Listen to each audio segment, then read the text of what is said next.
السلام عليكم.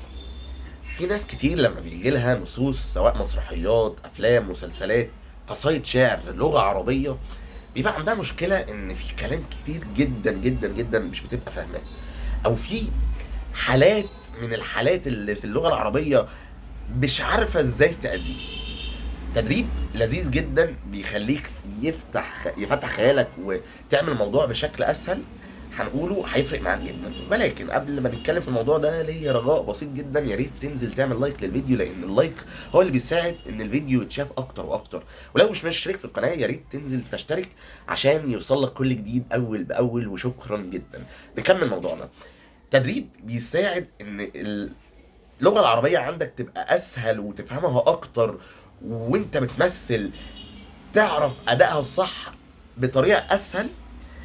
إنك أي حاجة لغة عربية بعد ما تحفظها حفظ أبيض من غير أداء، تبدأ إن أنت تعملها بالعامية، تحول اللغة العربية عامية. وقتها خيالك هيتفتح جدا إنك إزاي تأدي الموضوع بشكل أسهل وبشكل أصح. ثانيا، الكلام اللي انت ممكن في العادي ما بتبقاش فاهمه باللغه العربيه تفهمه اكتر لما بتعمل الموضوع عاميه. ثالثا، هتكون سايب نفسك وبتلعب وبتنبسط، مش شايل هم ان في كلام انت بتقوله وبتطرشه وخلاص وانت مش فاهم انت بتقول ايه. طبعا الموضوع ده مهم لينا للناس اللي لهجتها يعني لهجتها العادي عاميه، عشان خاطر هي متعوده على ده.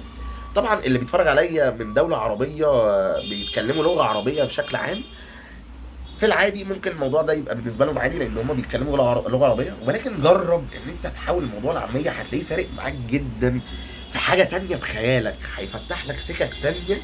فلما تيجي تعمله باللغه العربيه الام اللي انت بتتكلم بيها عادي، هتلاقي الموضوع بقى اسهل وابسط واعمق وفاهم الكلام بشكل اسهل. طيب، زي مثلا انت قلت الموضوع بالعاميه وحولته من اللغه العربيه حولته عاميه، في كلام برضه سيظل مش فاهمه. هنا انت بتكتب الكلمه اللي انت مش فاهمها على جوجل، تبدا ان انت تعرف معناها. برضه ده بيسهل لك ويفتح خيالك في حاجات تانية كتير جدا، وبيخليك فاهم انت بتقول ايه. وانت كممثل ما ينفعش تبقى بتقول حاجه وانت مش فاهمها، فلازم تبقى فاهم عشان تصدق، عشان تحس، عشان المتلقي يحسك ويصدقك. وبس كده. اي حد محتاج اي ورشه، اي حد محتاج اي استشاره، اي حد محتاج يعرف اي حاجه، هسيب لينك الفيسبوك بتاعي تحت في صندوق الوصف، ادخل اسالني على طول. واعمل لايك وشير عشان الفيديو يوصل لاكبر عدد ممكن، واشترك في القناه وفعل زر الجرس عشان يوصلك كل جديد. السلام عليكم.